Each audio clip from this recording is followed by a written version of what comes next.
राम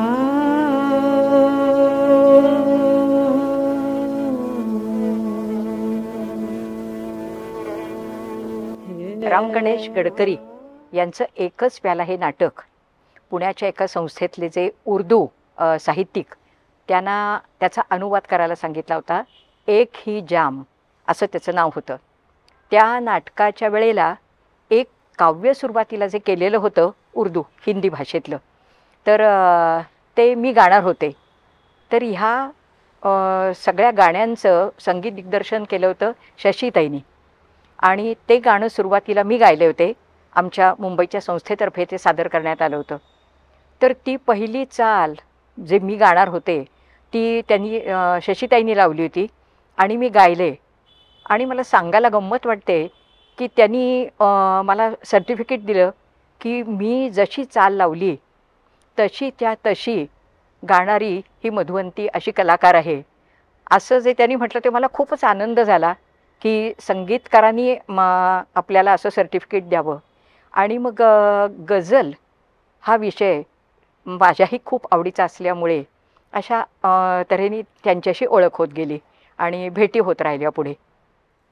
शशीताईंचे वडील म्हणजे नानासाहेब शिरगोपीकर, त्यांचं भाव तोची देव हे नाटक त्याच्यामध्ये मी काम केलं होतं. नानासाहेब म्हणजे फार मोठे लेखक, दिग्दर्शक, काही चालीही त्यांनी दिलेल्या आहेत.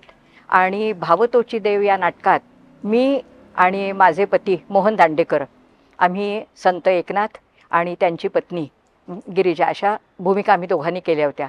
त्यामुळे नानांशी खूप सहवास झाला आणि मी फार भाग्याची गोष्ट समजते की अशा मोठ्या माणसाचा सहवास आपल्याला लाभला. मग त्याच्या नंतर एक दुसरंही त्यांनी नाटक लिहिलं होतं पारिजात बहरला. त्यात काम मी करावं अशी त्यांची इच्छा होती, पण काही कारणामुळे ते शक्य झालं नाही.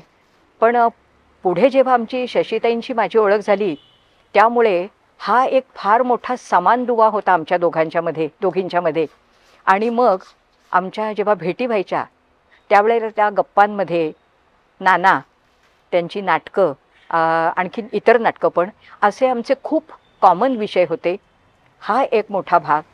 आणि तिसरी गोष्ट, शशीताईंचे जे गुरु स्वरराज छोटा गंधर्व ते माझेही गुरु.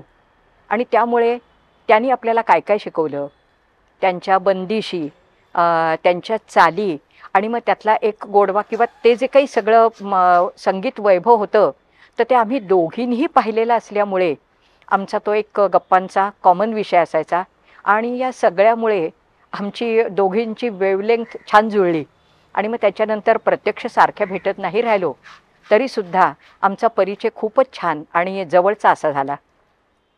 तर त्यांनी गझलांना खूप चाली दिलेल्या आहेत, तसंच अभंगांनाही चाली दिलेल्या आहेत. आणि सांगायची विशेष गोष्ट की मी मुंबईला असताना गझल शिकले होते, उर्दू नाटकातही काम केलेलं होतं आणि हा गझल प्रकार मला त्या वेळेपासून अतिशय प्रिय आहे. विद्याधर गोखले गझलांचा गुलशन आणि इतर असे कार्यक्रम करत असत. तर त्यामध्ये ज्या ज्या गझल होत्या त्या मी गात असे आणि त्या शिकले आणि त्या गाताना इतकी मजा यायला लागली की पुढे पण मी आणखीन शिकत राहिले. तर पुढे सांगायचं म्हणजे शशीताईंशी जेव्हा भेट झाली त्यावेळेला त्यांच्या गझला काही मी ऐकल्या, त्यांचे कार्यक्रम काही अटेंड केले. तर चाली चांगल्या होत्याच, पण गझलमध्ये जी खासियत आहे की श्रोत्यांशी, रसिकांशी तो संवाद असतो आणि ती तुम्ही पेश कशी करता. चांगली म्हणता, चाल चांगली आहे, सर्व बरोबर आहे, परंतु ती तुम्ही पेश कशी करता ह्याच्यावर तो श्रोत्यांशी संवाद होत असतो आणि हे त्यांचं अर्थातच वैशिष्ट्य आहे. आणि मग आम्ही भेटत राहिलो. त्यांनी मला काही गझलही शिकवल्या. त्याचबरोबर एकदा त्या म्हणाल्या, चल मधुवंती, आपण काही रेकॉर्डिंग करणार आहोत, तर तुला अभंग सांगते, तू आणि मी आपण गाऊया. तो प्रोजेक्ट पुढे झाला नाही समजा, पण त्यांनी संत जनाबाईंच्या एका अभंगाला चाल लावली. तर तो अभंग थोडासा मी गुणगुणून दाखवते.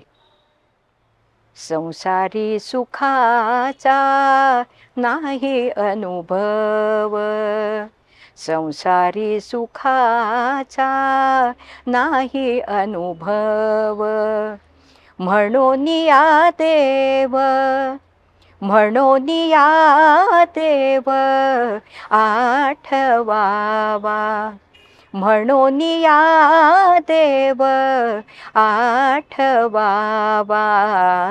संसारी सुखाचा नाही अनुभव, आठविता हरी दुःख जाय दूरी, आठविता हरी दुःख जाय दूरी, सुखाचे सागरी डुंबले मी, सुखाचे सागरी डुंबले मी,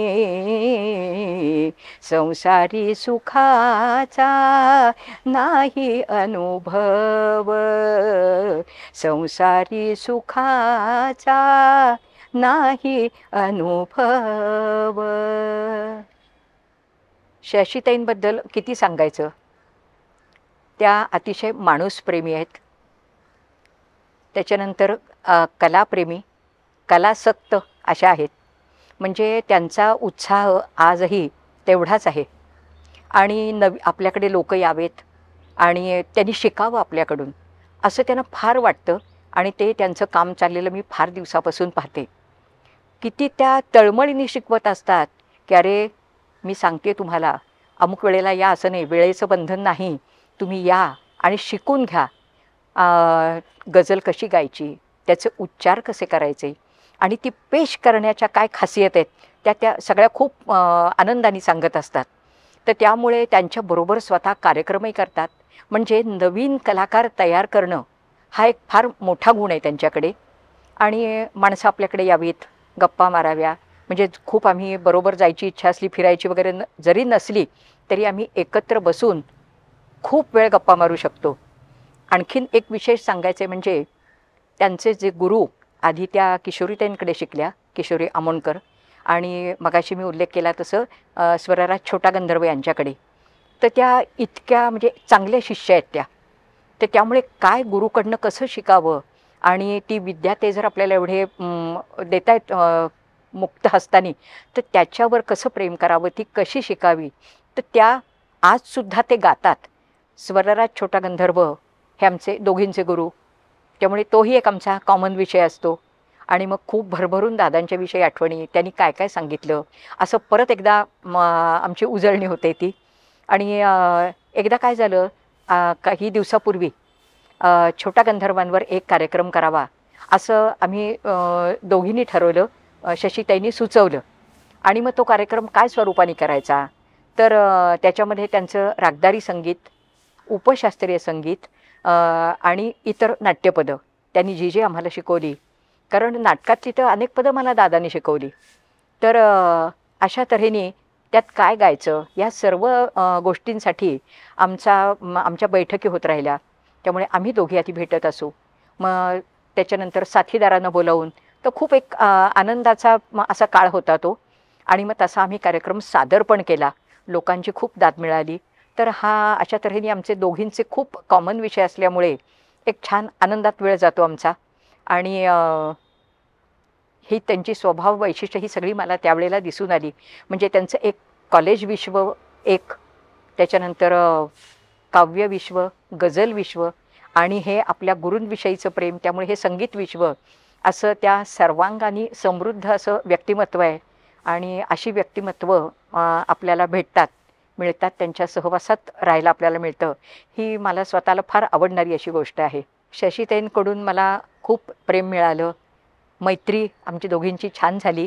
आणि त्यांचा सगळा जो उत्साह वगैरे मी पाहते, तर मी थोडी लहान आहे त्यांच्यापेक्षा, पण मलाही ते काय म्हणूया आपण प्रेरणादायक आहे.